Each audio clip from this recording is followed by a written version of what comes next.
And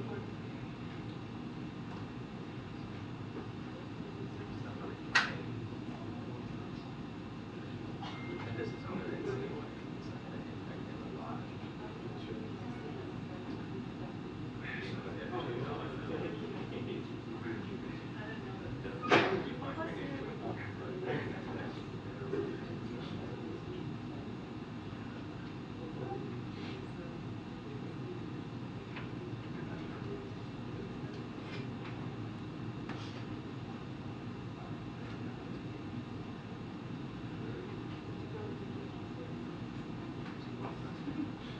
It's really like the stupidest and like pettiest thing.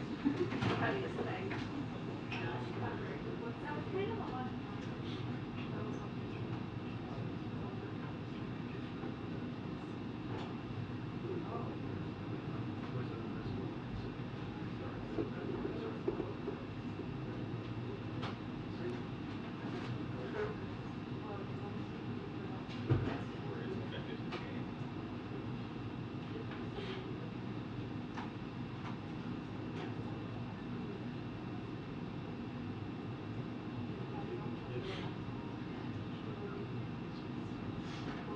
You go to like the press show, you go to press events.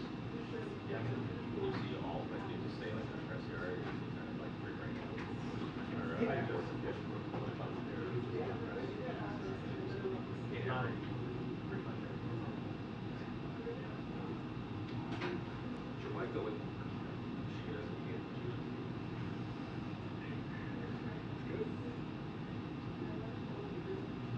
You got one of those swing, you guys see those swingy seats, like sipping wine. Stuff ski kind of style skating.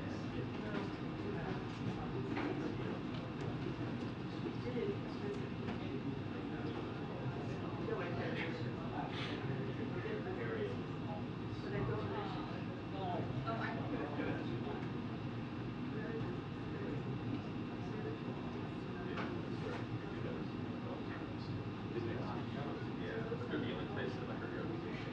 Yeah, place. You know, I've done the hospitality suites. They're nice, but honestly, I like eating close to them. Oh, sure. Okay, there you go. Yeah, sure, sure. So you don't see a lot of tournament programs.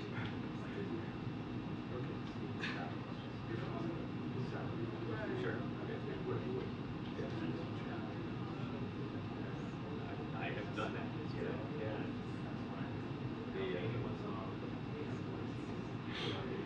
Yeah. When I was in Jacksonville, we'd always had like suite passes. So the Players Championships. So our cluster of stations always had like suite passes. And I would use them, but it wasn't like yeah, like see players. I didn't really watch them like these groceries. Yeah. It's not like you're gonna be able to recreate it. Yeah, it's watching it, but watching it again. You see these guys behind trees, and it's like, all right, you've been around this tree. Just curve around.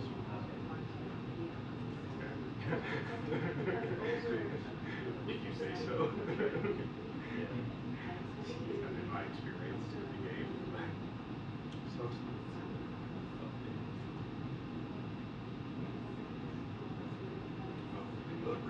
Yeah, another 130.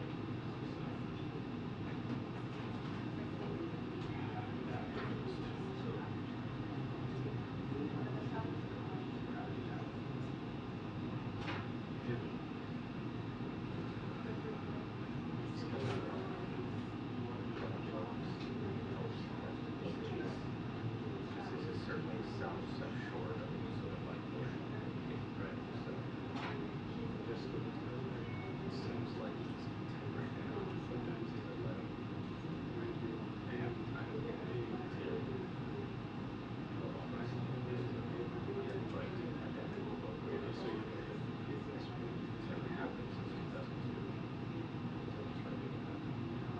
So you know, that procedural vote, so they had a Republican bill yesterday telling the stove ban and things like that. The states can't ban gas stoves now. It's a very partisan Republican bill.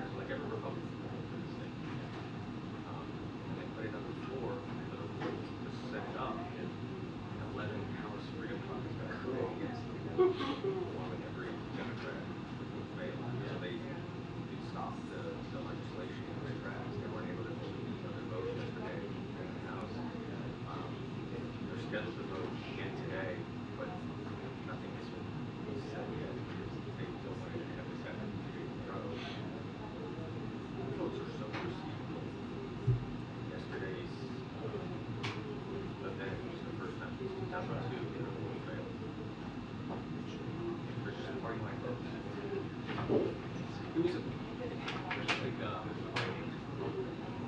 it was like a financial service. I think it was just like a political account. It was like I think it was like a compromise bill. But this is different. This is entirely.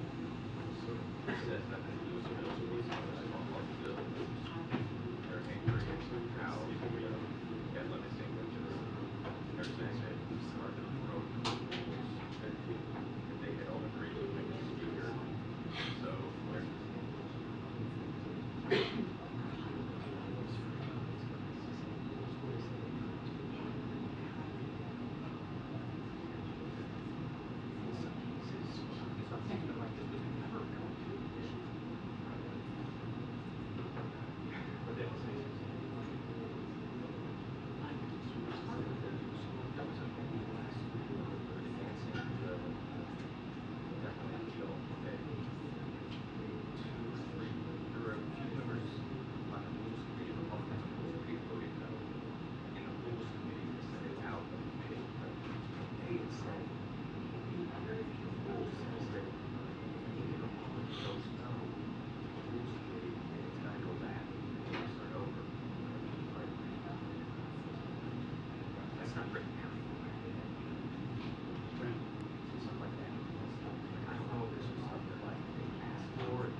it's like a real threat.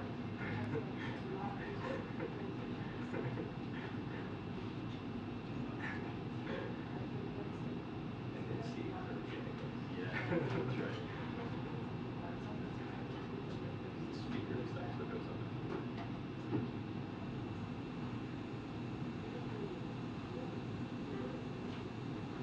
That's why every other next year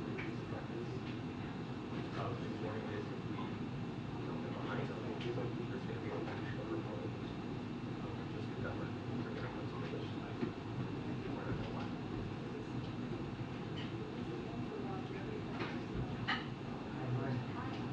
The law.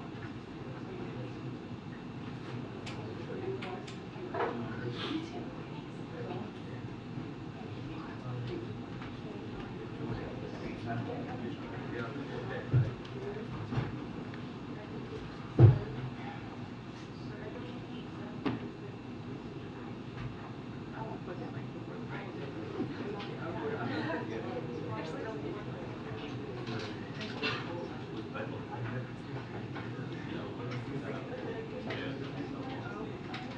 I do remember having a conversation about like for sure military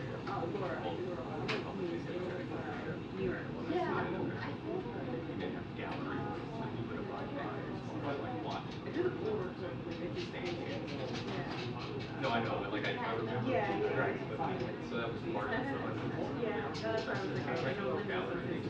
Yeah. About that. Like the regional sports association rotates, so like a year out, they're like. If we go nuts here, they're gonna come down and catch some flies, so we're gonna hate No, this. I've heard of them, but It's like kind of a yeah, balance. yeah. It's like, all right, we'll get away with this without like pissing them off.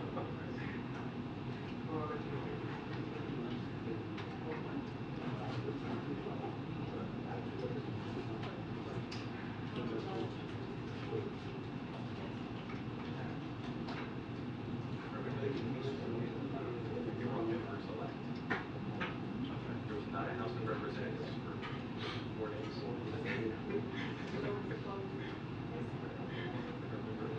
Filing reports on that. We do not have a House of Representatives right now.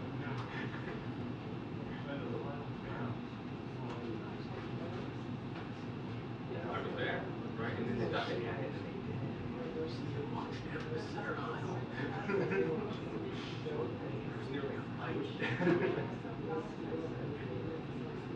I know. Yeah. But you don't understand.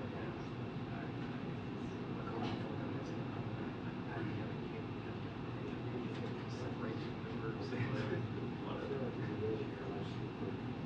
They all came together after that. Like, yeah, there's literally a fight. It's much fun. Has that ever been covered? It was too much fun. No, we got it.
Historic city, but yeah. Nice to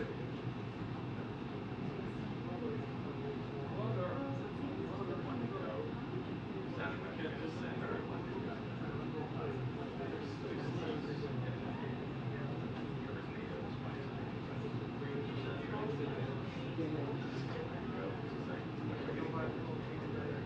Yeah, no, I tourist itinerary. We got taken to San Diego.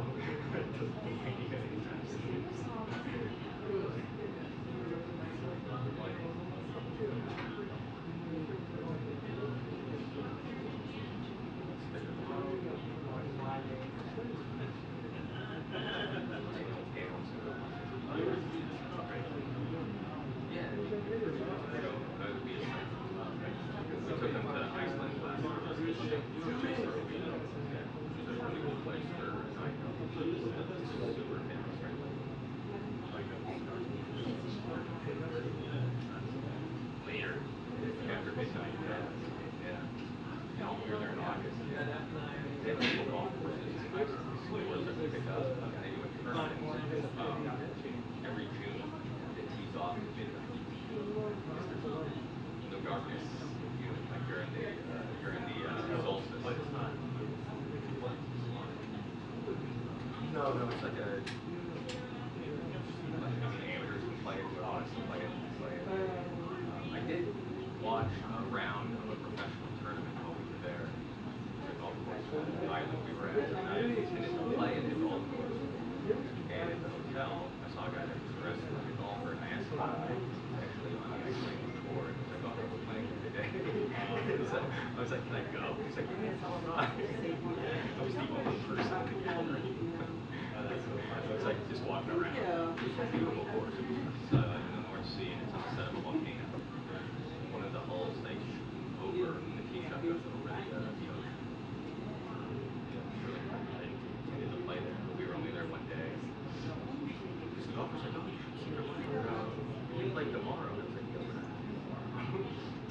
Really? I was like, you guys drink overnight? As soon as you guys are done? Yeah.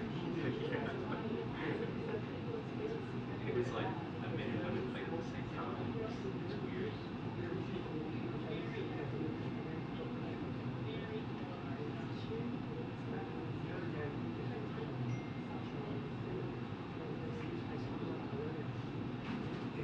It's super kid friendly though, the whole country.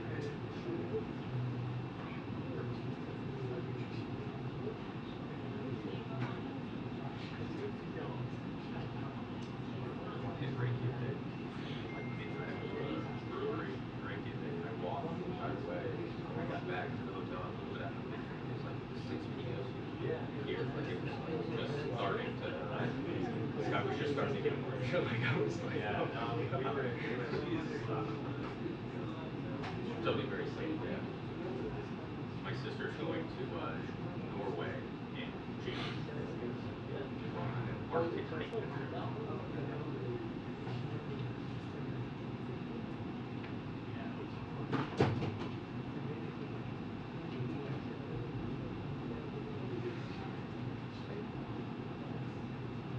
Quick flight to Reykjavik. It's only 5.5 hours.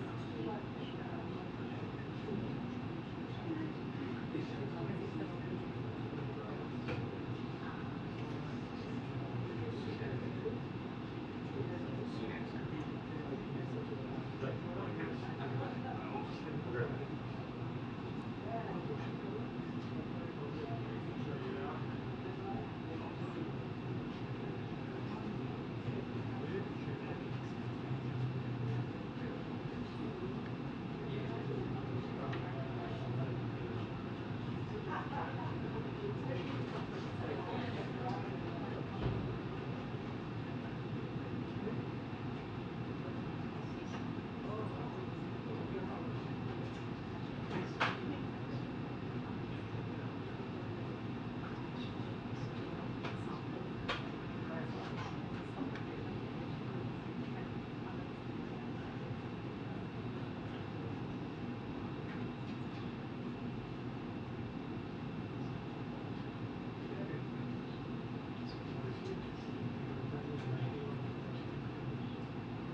I'm not sure the person is here.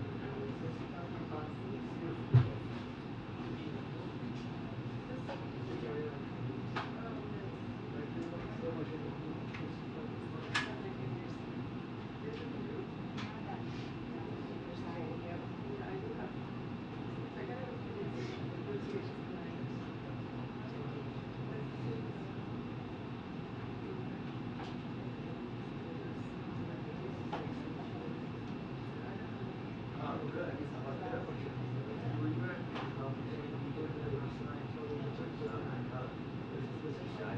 I was there. There were a number of groups there. My church service phone was totally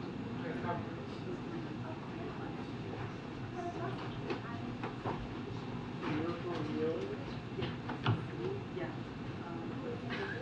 Biggest I took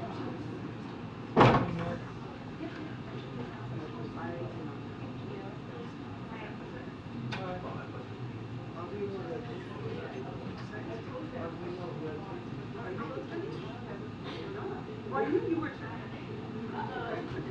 No, I didn't say what you were. No, I was just saying. Oh my god, yeah, that's me. Oh, right, are you? Oh, okay. No, man. Like, I was just,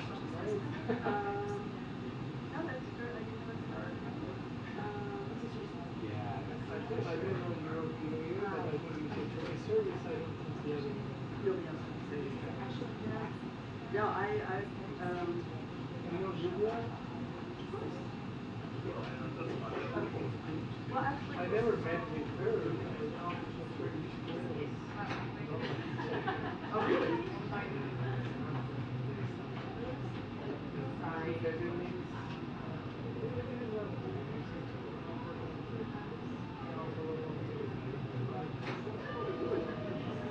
Thought about it. And but you're with, okay. I have been downstairs. Yeah. Depends on where you are with the stairs. Oh.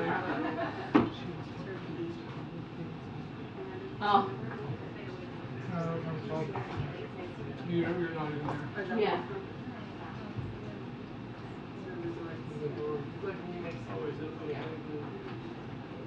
That's how you know it's fake. Good stuff. It just makes it easier. We started something else. Well, maybe I would. It sounded like a cool. Well, I'm very GRI. We're up.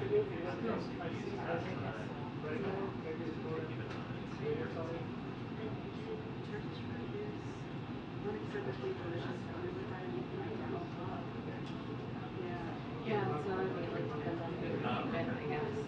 I always loved actually going after a bunch of tankers. I think their show was so different. It was never an issue. Yeah, he was a good colleague, like a really great trip partner. Oh, right. And there was just never any overlap of like what we gravitated to. Which, you know? Yeah. Get on board. Yes, otherwise we can't do that. I'm joking. It is delicious, so there's no.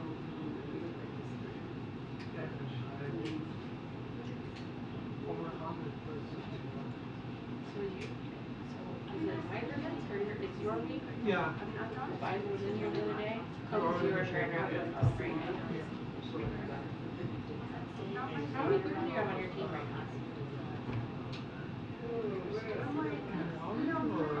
Right. Like functional members. 5 people on duty.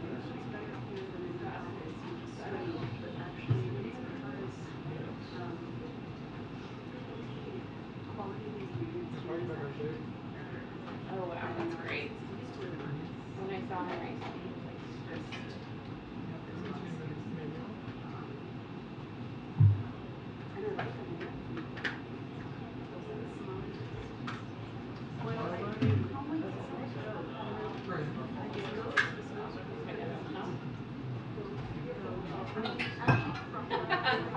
Was he? Oh, I thought it was good there. No, crocodile's the worst. It's all the worst stuff ever. I'm not. There was a person there. I think I was taking the stage.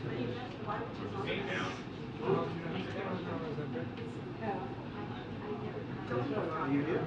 Yeah.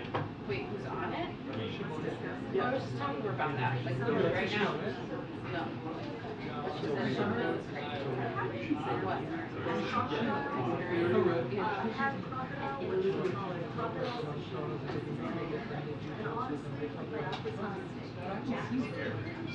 And her doctor's her with her. She said she's totally bad. what's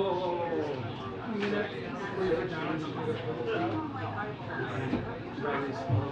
My My son's soccer practice, all the baseball practices, and I cancel.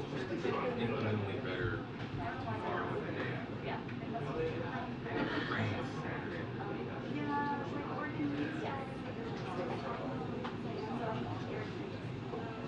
That's better than the books. Oh.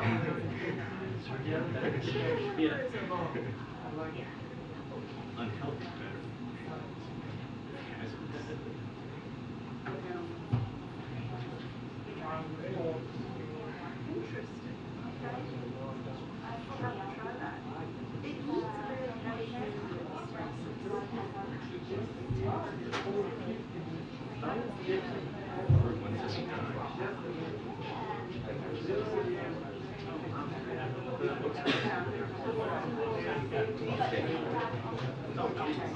Well, that's supposed to go. Next time I encounter Turkish liver So this is the Great Canadian Expo.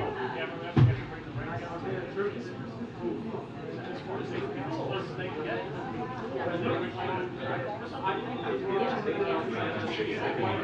that's In charge of some have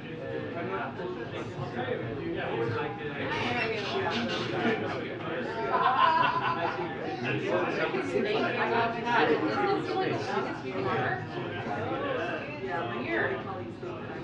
My colleagues think that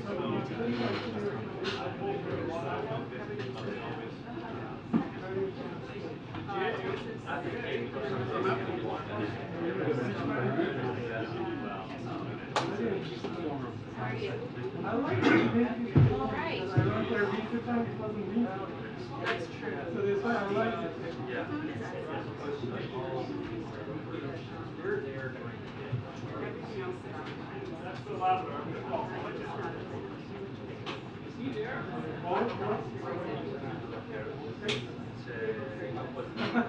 No, I have real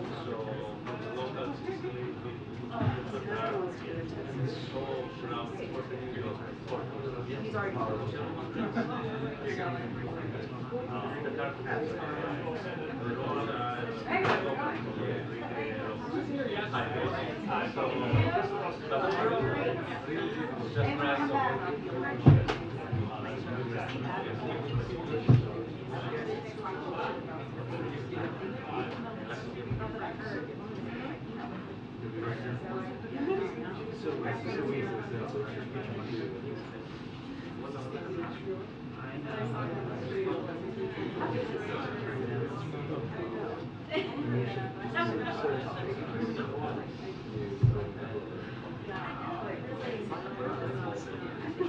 I had to check the numbers.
Yes.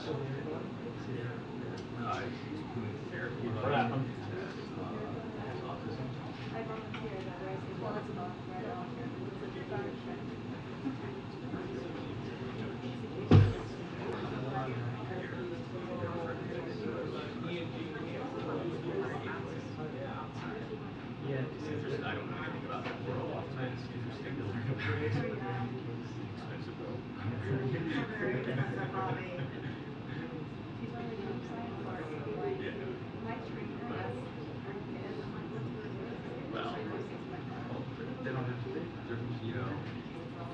Just tell your friends. Good, but you Just know, tell your it's good friends. for institutions,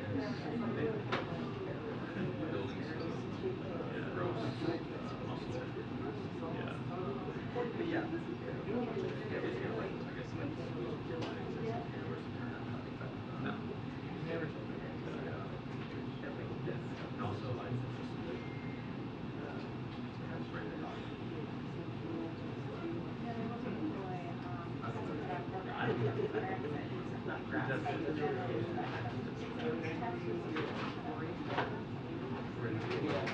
It's a longer ball, basically it's a longer ball. So it's like, go up to the stick, ball. Right. Build their veins, funnel. Oh. All these guys got PC contracts and they're coming back.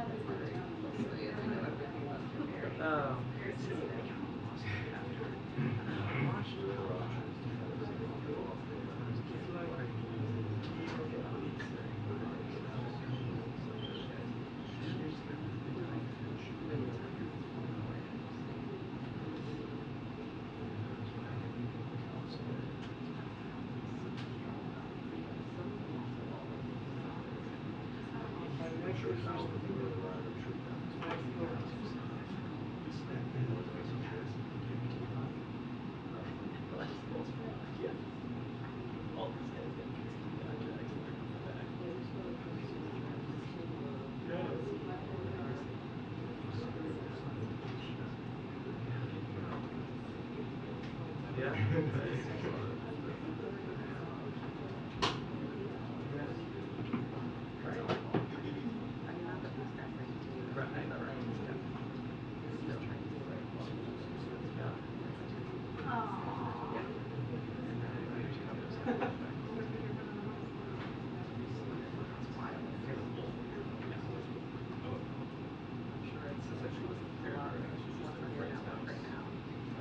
They're doing a lot.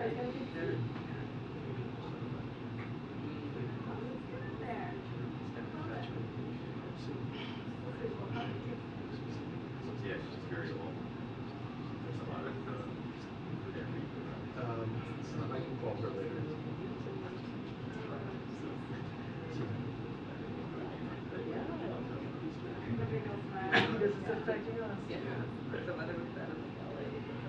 Right. Yeah. Yeah.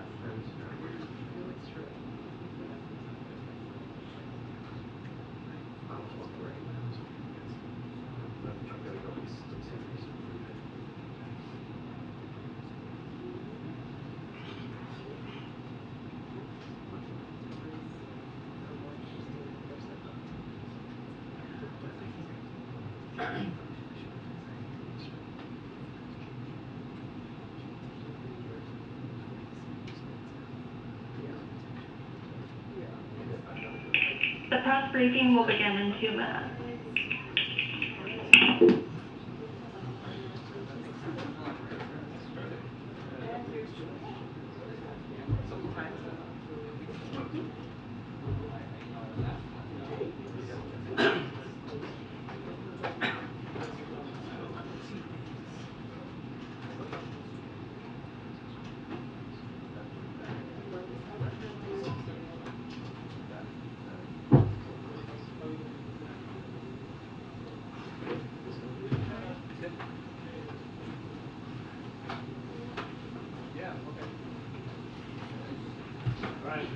All right, see you later. Bye. How are you? How are you?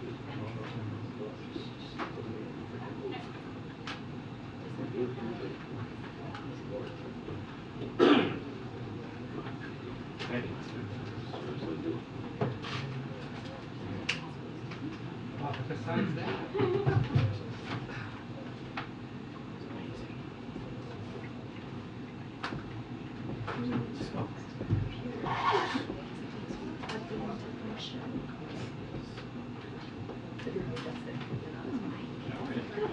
He messaged me, so Tim said you can say hi.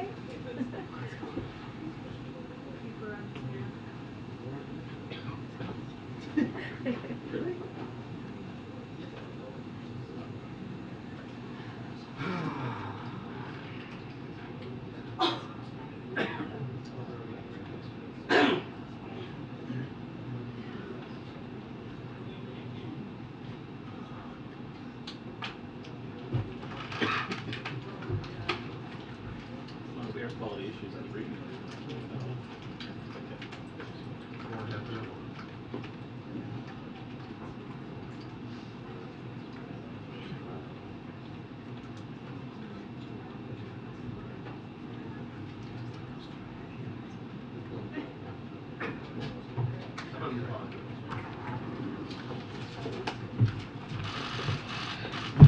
Hi, good afternoon, everybody. Okay, so I wanted to provide an update on the wildfire smoke impacting millions of Americans across the country right now. The president was briefed on the wildfires in Canada last week and has been regularly updated since. He directed his team to provide impacted communities whatever support they need. Our team here at the White House is in touch with the Government of Canada. We have already deployed over 600 U.S. firefighters and personnel, as well as equipment like water bombers to help Canada battle the fires. We also have been in close touch with state and local leaders, including in Michigan, Illinois, and New York. And multiple agencies, including the Environmental Protection Agency, CDC, and FEMA, are coordinating with state, local, and tribal governments to get timely and accurate information out to communities about local air quality conditions and what steps they can take to protect themselves. We encourage everyone in the impacted areas to listen to their state and local officials. Check in on your neighbors, check in on your friends and your family. Take precautions, especially if you have health conditions. You can also go to airnow.gov. That's AIRNOW.gov. Again, that's airnow.gov to get real-time information about air quality and precautions you can take. Or download the app, the AirNow app, from the App Store as well. You're able to do that. Now, I know for many communities out west, this is nothing new. They experience this every year, but it is certainly getting worse. It is yet another alarming example of the ways in which the climate crisis is disturbing our lives and our communities. That's why from day one, President Biden rightfully recognized the climate crisis, climate change, as one of the four crises facing our nation as he was coming into the Oval Office after being inaugurated, and why he made tackling climate change one of his top priorities and has done historic investments in doing just that, move forward with historic policies. And so with that, I'll go to we'll continue to keep up and continue to get updated on what's happening. So the next thing I have here is I also wanted to take a moment to highlight important progress states are making with President Biden's full support to make our communities safer from gun violence. Over the past week, Connecticut, Vermont, Colorado, Hawaii have all enacted common sense gun safety bills that will save lives. And here are a few examples. That's what's happening in those particular states. In Connecticut, Governor Ned Lamont signed a gun violence prevention bill that will strengthen safe storage requirements, close loopholes in the state's ban on assault weapons, expand accountability for gun dealer, and more. And in Colorado, Governor Jared Polis signed a law cracking down on unserialized firearms known as ghost guns. This progress comes as 10 states, and including D.C., have now passed statewide assault weapons ban. With every tragic shooting we see across America, we see the urgency of action at every level of our government. The president thanks and applauds the advocates and state leaders who work tirelessly to enact these latest gun safety measures and continue to urge others to follow their lead, and Congress to act at the federal level. Today, the Council of Economic Advisors released a blog showing grocery inflation is indeed slowing, with prices of eggs and produce such as vegetables and fruit falling in recent months. As you know, grocery prices rose because of the global supply chain bottleneck and unforeseen supply shocks like avian flu and war in Ukraine, and also poor weather. As we've worked to address those bottlenecks and supply shocks, inflation for groceries is indeed cooling. Of course, we still have a lot more work to do, as you hear from us, from this administration, which is why the president's team is responding quickly to avian flu outbreaks among bird populations, increasing competition in meat industry, and strengthening supply chains that were weakened by COVID and Putin's war in Ukraine. And finally, I'd like to make an announcement that the President will welcome Jens Stoltenberg, Secretary General of the North Atlantic Treaty Organization, also known as NATO, to the White House on Monday, June 12th, to discuss the upcoming NATO summit that's going to be occurring in Lithuania. President Biden and Secretary General Stoltenberg will review preparations for the summit, including the work to further strengthen allied deterrence and defense, build on the 2014 Wales Summit Defense Investment Pledge, and deepen NATO's partnership. They will also discuss ally support for Ukraine in the face of Russia's brutal war of aggression. With that, good to see you. Good to see you. First on Ukraine, does the administration have any better insight on who or what caused the collapse of the dam? So look, we're still assessing what happened. We are indeed in touch with the Ukrainians. It is the damage, obviously, and the devastation that we're seeing is heartbreaking. We will do everything that we can to help the people of Ukraine, certainly. But I'll say this, and you've heard us say this before, just yesterday, Russia has no business to be there in the first place. And, Russia, this dam was under Russia's control, and they bear responsibility for the destruction caused by this war. And we will do everything that we can to support the people of Ukraine at this difficult time. And if I could just ask on the smoke, is the White House, and particularly the President, taking any sort of further precautions just for your own personal safety? And is this going to change at all? I know earlier today, at least it sounded like tomorrow might be worse in the Washington area, and there's supposed to be a big event on the South Lawn. Is anything being changed up at the White House as a result? In regards to the Pride event, as you just mentioned, Amr, which is going to be on the South Lawn tomorrow, I don't have any logistical updates to share at the moment, but of course we're going to continue to monitor the situation, just don't have anything to share at this time. As far as if we're going to be changing our approach here at the White House, we just don't have any changes and updates to report at this time. Just, I guess, to follow up on that, has the President been advised to wear a mask if he's outside, given that the D.C. air quality is code red today? No, I'm aware that the D.C. Quality is code red, and I would, and for folks who are watching at home or at work, you can go to the EPA, the EPA website, and there's a map of what your area, what code color your area is. I just don't have anything to share on what the President is going to be, any changes to how the President is going to be approaching this, so just don't have anything at this time. And two questions, if I can, to follow up from yesterday. Does the White House now have any reaction to the merger of the PGA and Live Golf, and did this issue come up during Secretary Blinken's meeting yesterday with the Crown Prince of Saudi Arabia? So I can say this, the State Department, my colleague at the State Department, they put out a readout of the meeting that Secretary Blinken had with the Saudi Arabia government. So I would refer you to their readout. I'm sure it's available online at the State Department. So again, we're just not going to comment on this deal.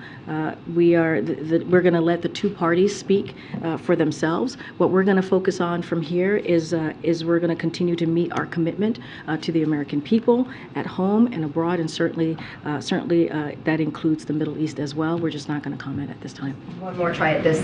Some Senate Democrats are not really happy with the announcement of this merger. The Senate Finance Chairman Ron Wyden said they're going to launch a comprehensive investigation into this. He said it looks like a cash grab plan, plain and simple, and it raises troubling questions. Does the White House support Senate Democrats doing that investigation? We're just not going to comment. The House, the Congress is going to move forward the way that they are going to move forward. It's co-equal government, as you all know. I just don't have an assessment on this. I don't have a comment on this. This is a private entity, and we are being consistent here on not commenting on the actions of or mergers of private entities. Thanks, Karine. Does the White House have a position on whether Florida sending migrants to California or any other state, for that matter,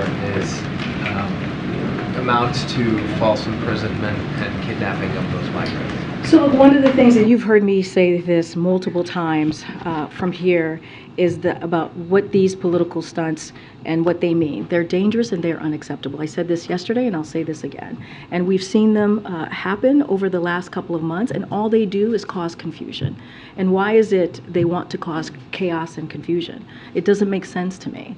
And so all unlawful border crossing, as I mentioned yesterday, are down. They're down by 70% since the President enacted enacted his plan after Title 42 was lifted early or mid-May.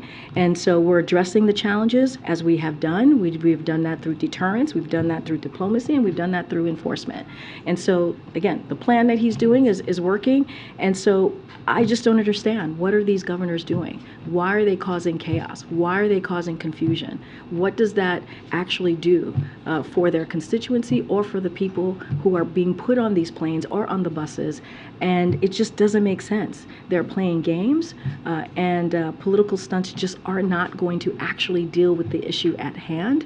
And they can come meet us at the middle. They can come and do a bipartisan piece of legislation, or look at the legislation that the president put forward on day one, a comprehensive immigration policy that he put forward, legislation. Why not look at that and come to the table and have that discussion with us, instead of, again, doing these political stunts?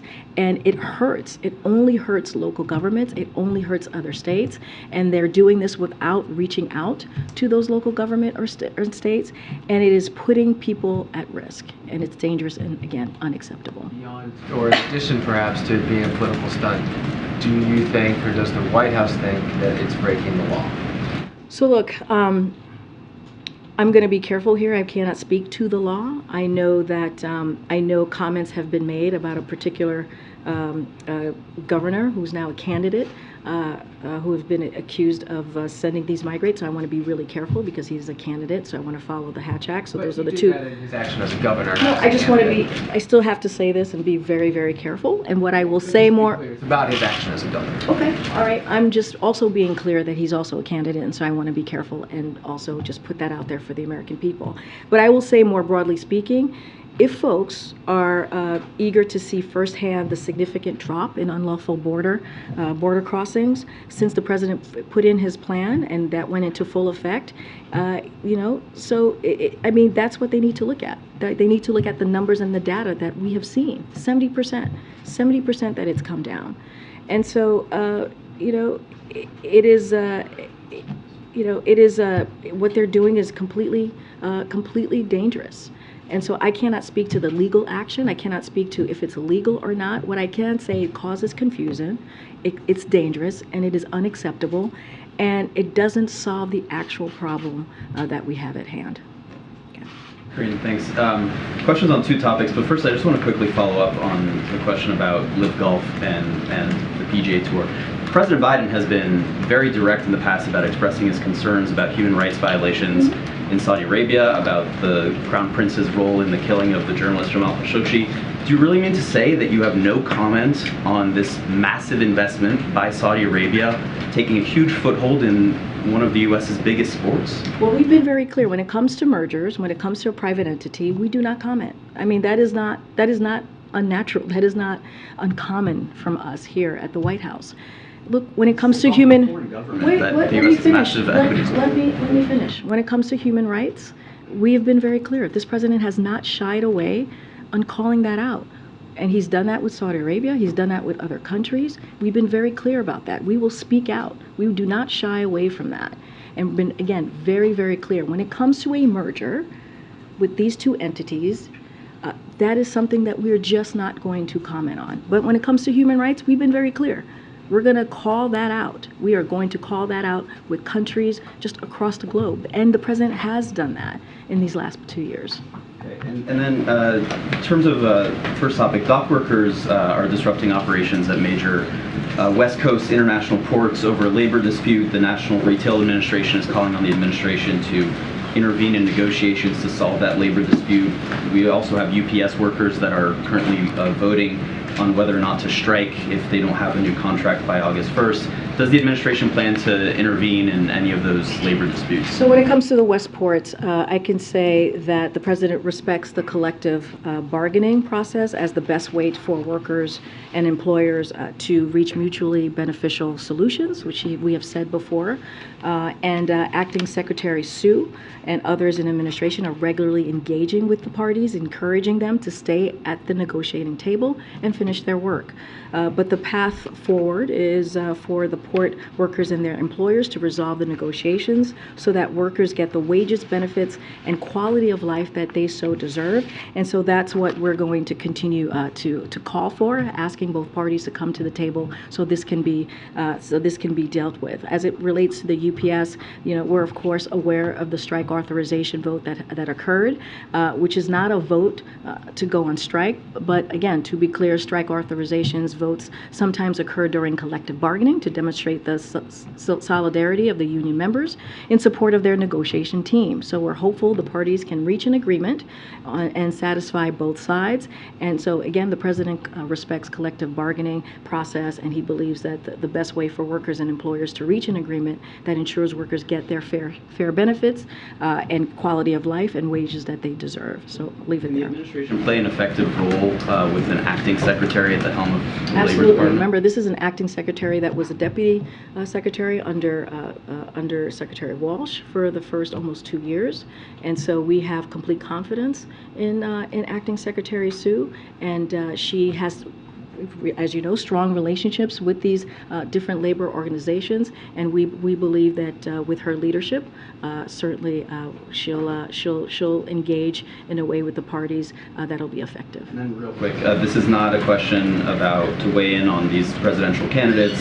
I understand you're going to respect the Hatch Act, but in terms of the president's schedule and how he's been monitoring this, we have 3 new candidates for president in the Republican race: Mike Pence, Chris Christie, Governor Doug Burgum.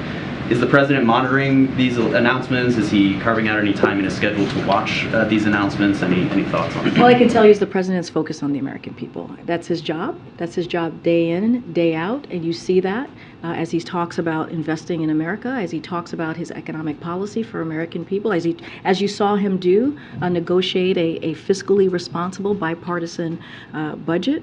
And that is going to be his focus as it relates to the campaign and schedule or what he's going to be doing next. Certainly, I would refer you to his campaign or the DNC.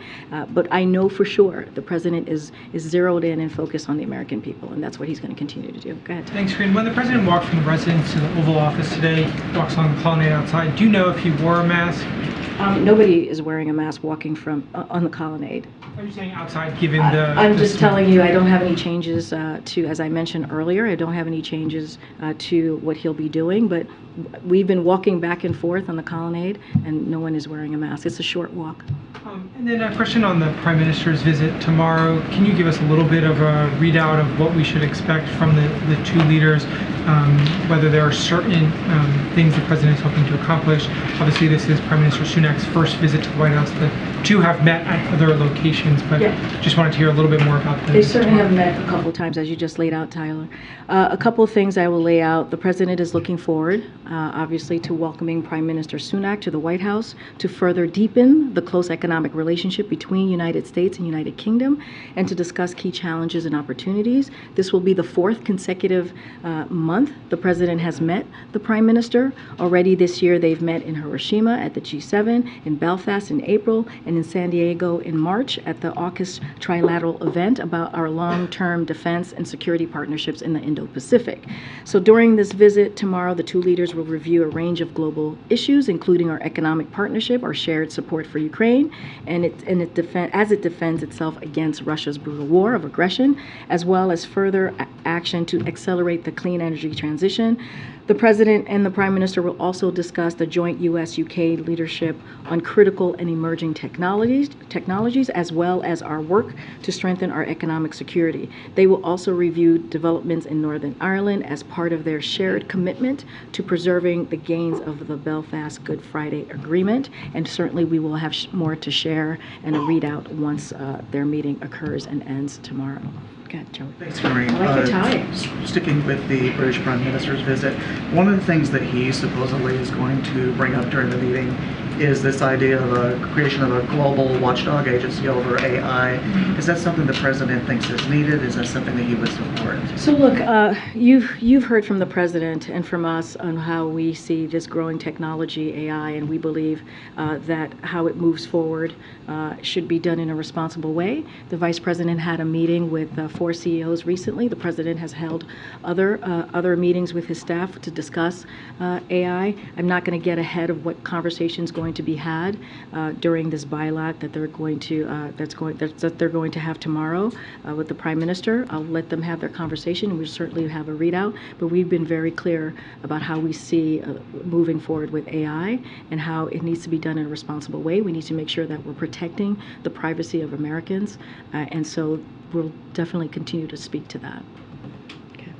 I was hoping you can clarify as it relates to the Live-PGA merger. Yesterday, the president was asked about this merger during the cabinet meeting, and he said, "I'm going to be in the PGA." Can you clarify? Had he been briefed about the merger before? Was he aware of what Absolutely, he was he being? had been, yes. And what did he mean then? Was he just laughing off the question? I just think that he was basically saying, "I'm not going to comment." Okay. Pope Francis today underwent successful surgery, we're told.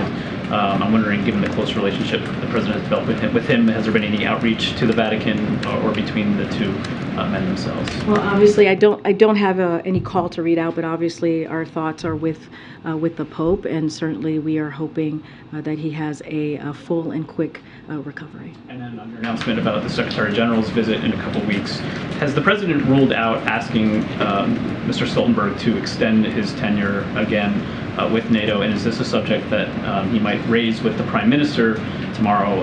Prime Minister Sunak has been advocating for his defense minister as a potential successor. So I'm not going to get ahead of the conversation that they're going to have. I can say, and we've said it here yesterday, that the president believes that the secretary has done an outstanding job, a superb job as Secretary General, especially in this critical moment in history, leading the alliance that we have responded to in response to Russia's war in Ukraine. And so we're very, very grateful for his leadership. I'm not going to get into speculation from here. I'm not going to get into what the process or how the president is thinking about the next steps here. But certainly we are incredibly grateful to the Secretary General. I'm just going to go on. Go ahead. Thanks, Karine. So you noted in your topper that climate change is making wildfires worse. And just to put a finer point on it, should the public expect this kind of thing to be happening more often where large parts of the East Coast are covered with smoke? So look, I'm not an expert. I can't predict how this is going to move forward or how this is going to look in the future. But certainly we've seen, I mentioned the West Coast has dealt with this for some time. So this is not uncommon, sadly. It's only getting worse. But this is why the president has made climate change a priority. This is why he's taken the aggressive actions that he's taken, historic actions, and he's certainly going to continue to stay focused on how we move forward in dealing with climate change. But again, I'm not an expert, but clearly, as we have seen over the last couple of decades, climate change has been a real problem. It is the science that shows us that.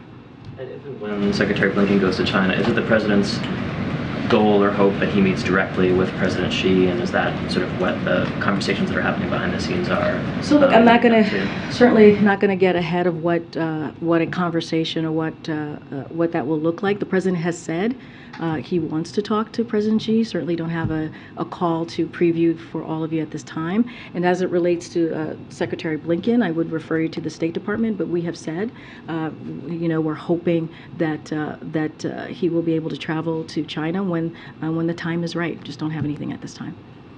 Okay. Thanks. One follow-up on the Ukraine dam situation. You said that you're still assessing who's responsible, but can you say in your conversations with the Ukrainians what they're telling you in terms of what additional aid they might need to respond to this situation? And will the president be discussing it with Prime Minister Sunak tomorrow? And then separately, is there any plan at all for the president to talk to President Zelensky? And if not, why not?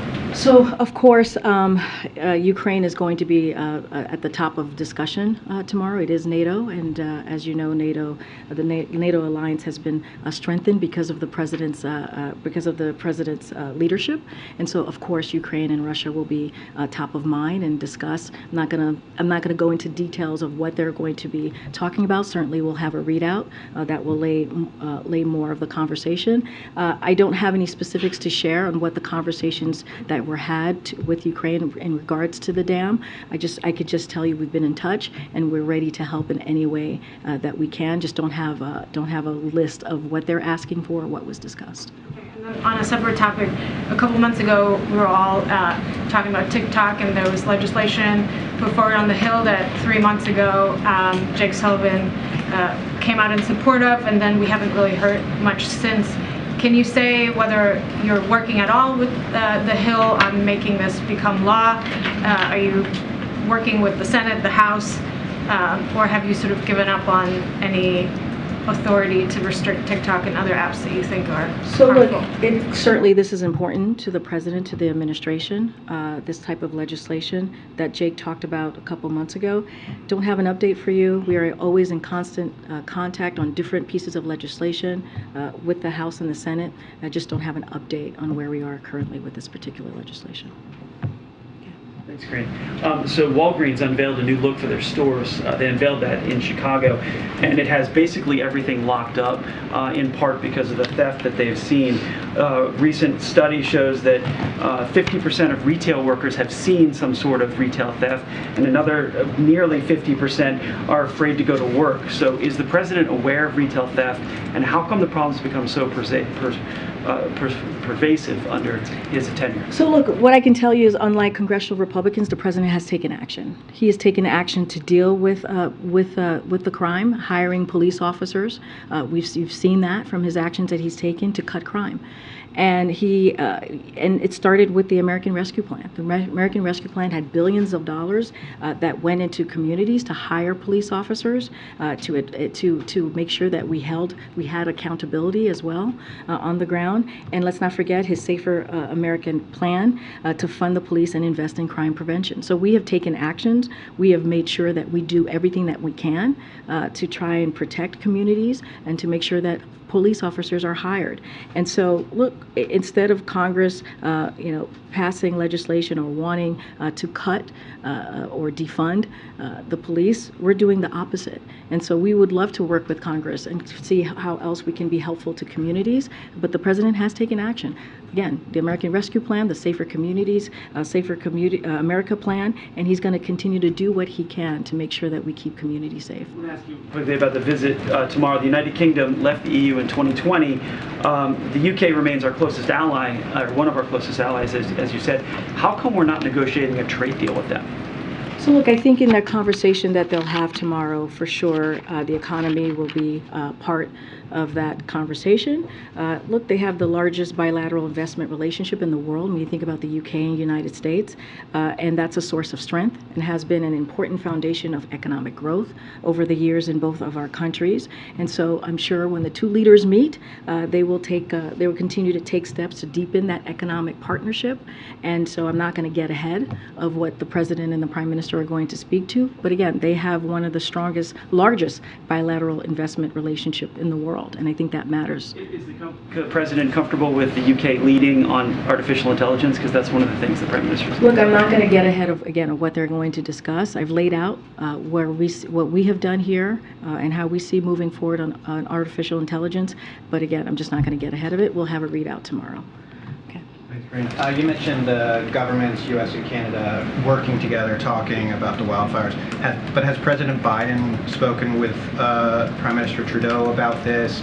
Any offers of anything different that has not already been offered, or long-term plans they've been discussing? So I can tell you this: our Deputy National Security Advisor, Liz Sherwood-Randall, has been in touch with her counterparts, and she has been since last week, in offering it and listening to them and making sure we're offering any assistance that they might need. We mentioned the 600 plus firefighters and personnel that we have provided to Canada to help them deal with this wildfire. I don't have a call to read out between between the Prime Minister and the President.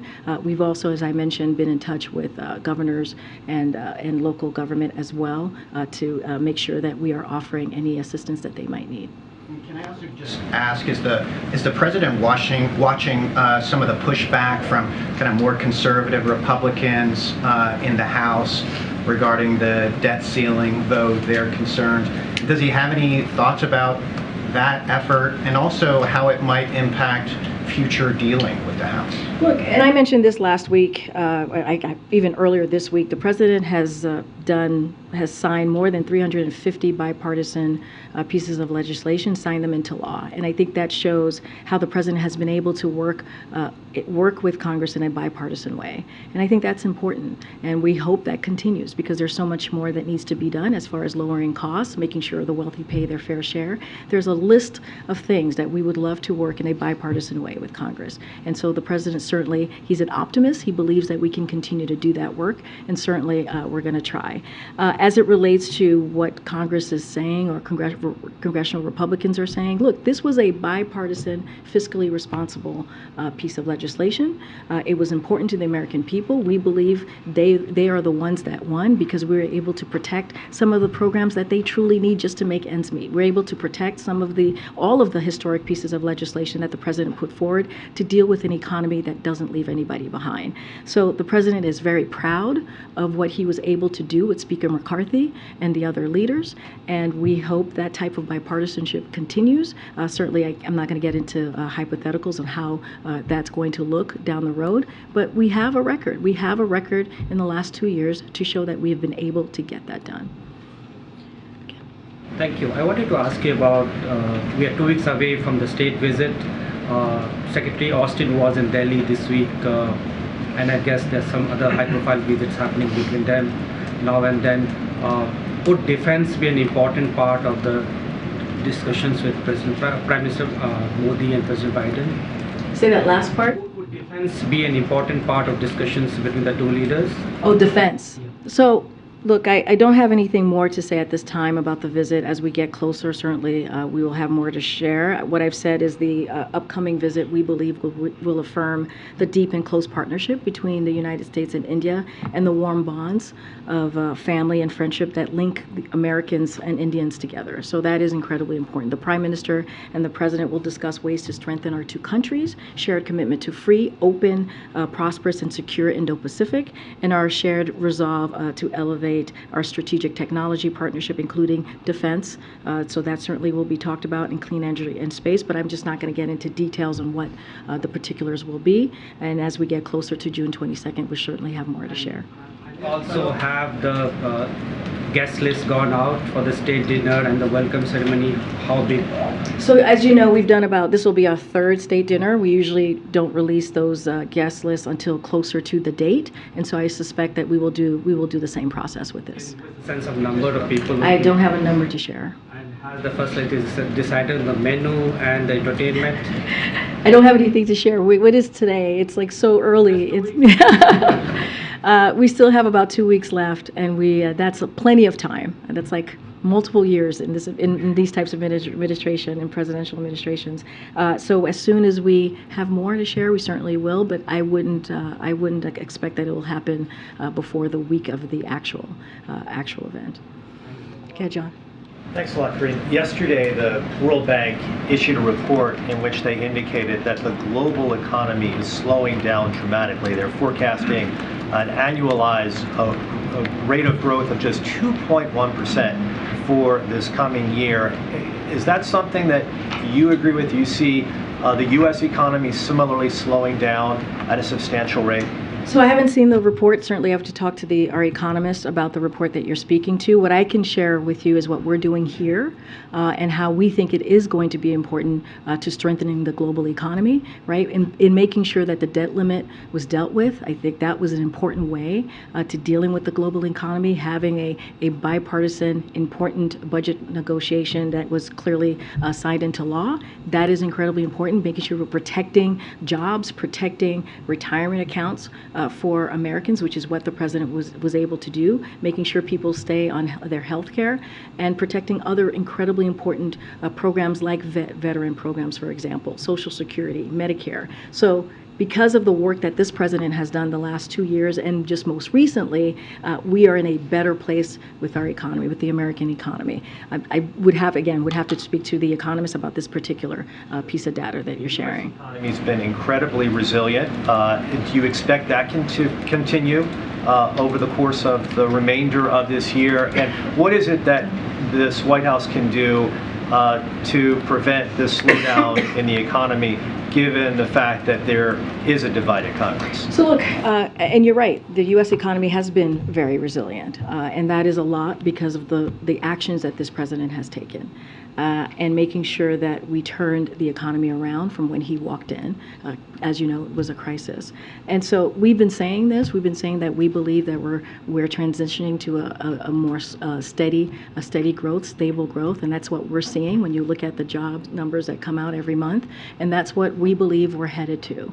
And so the president's certainly going to continue to do. He's going to now implement those historic pieces of legislation where it's going to create more jobs and it's going to help continue to make sure that the economy stays resilient. The minority leader in the Senate, Mitch McConnell, has said that the budget caps for defense spending in the budget agreement are insufficient to meet the challenges as it relates to Russia, Iran, China. Does the president share those concerns, and does the president intend to submit any sort of supplemental spending package as it relates to either bumping up defense spending or specifically providing additional military assistance for Ukraine? So as the president said last week, and I'll quote him, he said, if there's any existential need for additional funding, I have no doubt we'll be able to get it. That's what the president said when the budget agreement was done. We have been grateful for the widespread bipartisan support for Ukraine and expect that to continue. And so it doesn't rule out, the budget agreement does not rule out additional emergency funding, whether it is for Ukraine or extreme weather. And so the president is very confident on that. As you know, there's now an appropriations process, as Director Young spoke to. Certainly not, we are now back in regular order, right, which is what was important about getting this budget agreement done. So I'm going to let the appropriation process move forward, not going to get ahead of that, but the president, as he stated himself, he's confident. So more generally speaking, he is okay with where the budget caps are for defense spending? Look, there's an appropriations process that's going to get going. That is regular order. That is where we're supposed to be. We're going to let that process go. As you're asking me about more defense funding, as the minority leader, as you just stated, feels like there's not enough in defense. The president has said if there is need, existential need to additional funding, he believes that we will get there. So that's what I can share with you on that part. Let me see. Go ahead, Alex. I haven't called on you in a while. Hi, Karine. The United States, as you know, has far higher incidence of car fatalities, both of drivers and pedestrians, cyclists, than almost all, I think, all other wealthy nations. And we're about to enter the most dangerous time of the year for car accidents, the summer months. Has this administration done enough on that front? Or has maybe the automotive, the highway lobby sort of had its way as it has had with many other administrations? So look, and you're right. We face a crisis here in America when it comes to driving, drivers, passengers, pedestrians, cyclists. Each year, more than 40,000 people die in these types of crashes, and so and this is comparable to gun deaths, and it should not be this way. So the Department of Transportation launched a national roadway safety strategy in early of 2022 to tackle this type of crisis at every level. And so while it's encouraging to see the deaths level has kind of the death leveling off somewhat in the last 2 quarters, because we have seen that occur, it is no time to let up. And so we're going to, DOT is going to continue to take major steps to keep people safe. And I think that's important. Again, they've put a plan together to try to tackle this incredibly unfortunate situation. Okay. I know you won't comment on the case involving the president's son, but the president previously criticized the Supreme Court ruling that his legal team is preparing to use, should he be charged, as an affront to common sense and the Constitution. I just want to know if that statement from June of last year still holds, or if he is viewing that ruling in a new light. I'm just not going to comment on this. And on the merger, the Wall Street Journal editorial board said this is more than just a private deal. It's really about MBS sort of thumbing his nose at the president. They point out that the Saudis entered a China brokered deal with Iran. They are cozying up to Maduro, cut oil production ahead of Blinken's visit, helping Russia, driving up prices, hurting Biden. And they write, is Saudi Arabia's Crown Prince Mohammed bin Salman trolling President Biden? Call it the revenge of the pariah. I can't comment to or lay out what the thinking of the Saudi Arabia official or government are. As it relates to this merger, we're just not going to comment on this deal. It is two private entities, and we're just not going to comment. Doesn't that risk making the president look weak if there's no comment? When you have Democratic senators saying that the president's Justice Department should be looking at this with respect to antitrust questions, foreign registration questions, doesn't no comment fall short? First of all, the president does not look weak. This is a president, because of his leadership, has brought together our allies and partners again, which certainly was our foreign policy relationship with heads of state was gutted and destroyed by the last administration. And this is a president that has been able to strengthen NATO alliance again because of his leadership, has been able to bring more than 50 countries together to help support Ukraine as they're battling the aggression from Russia. And that is occurring because of this president's leadership. And so I think that is important. And because we're saying that we're not going to speak to a private merger, a company's merger, a private entity, does not make the president weak. You said he was briefed on it though, right? It does not make the president, of course he's going to be briefed on it. He's the president of the United States. But does not, but we're not going to comment on it because it is a private entity. We've been consistent.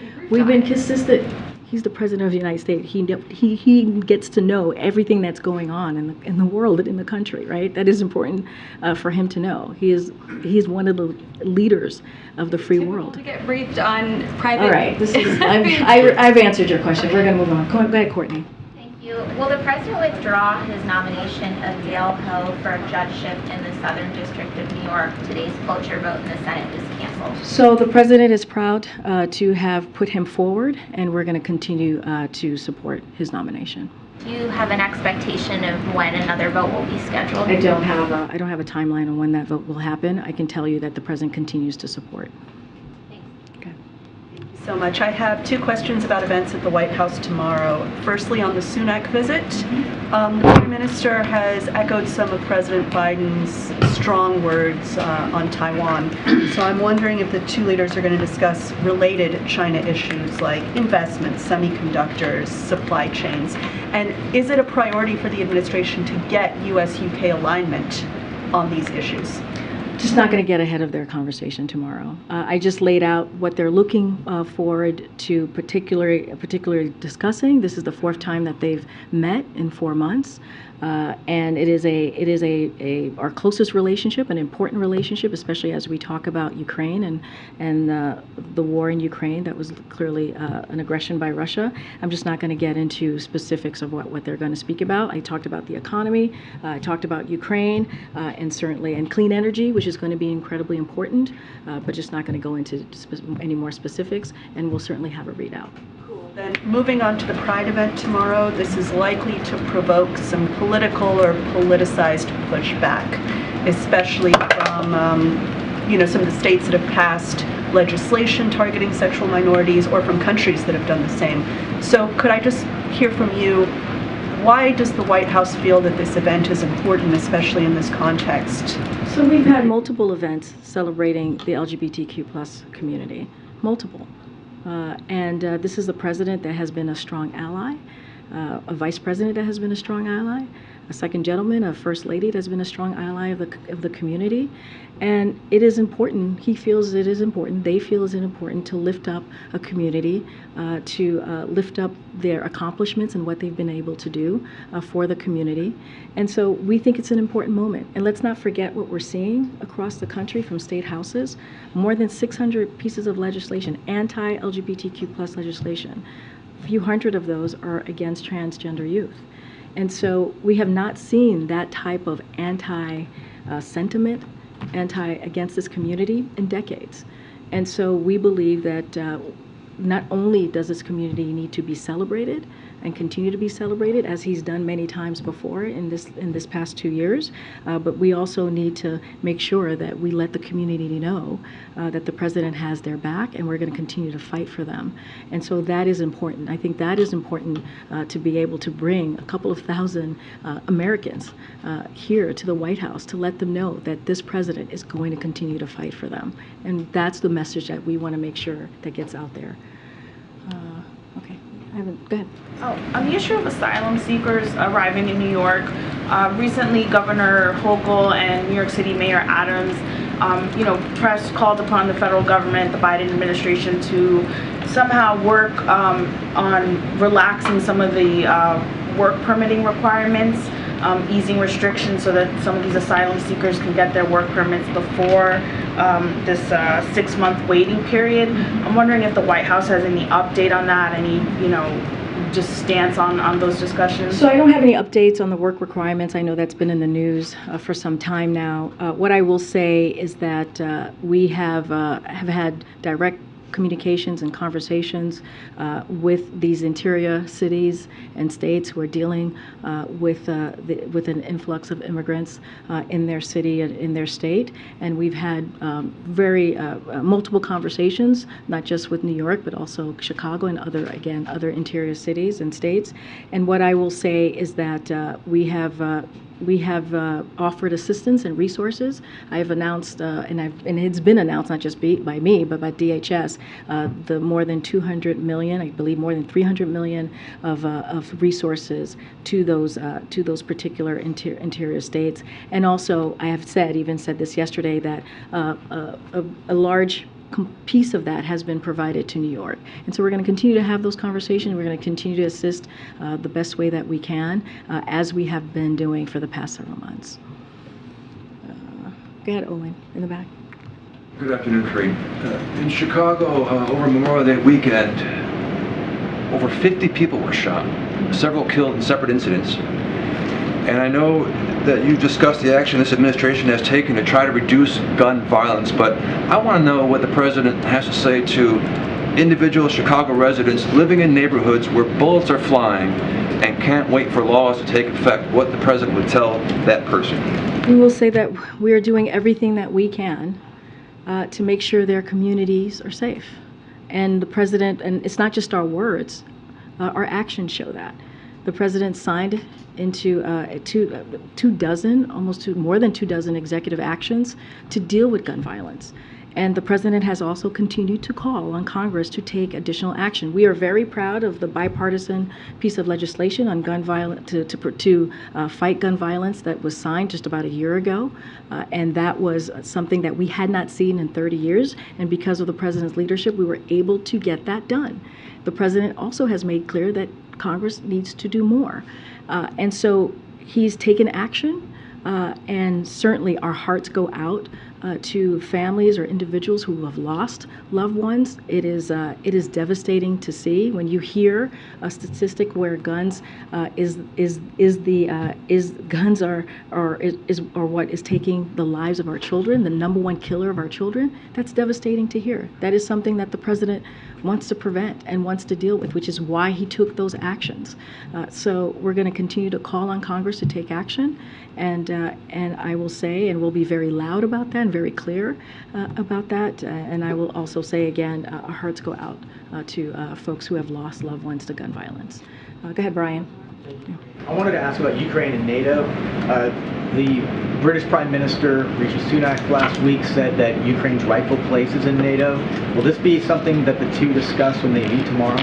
Look, I'm not going to get into specifics of what's going to happen. Again, I know you guys have asked me a couple of questions, but our commitment to NATO's open door policy stands, and so just not going to get ahead of that.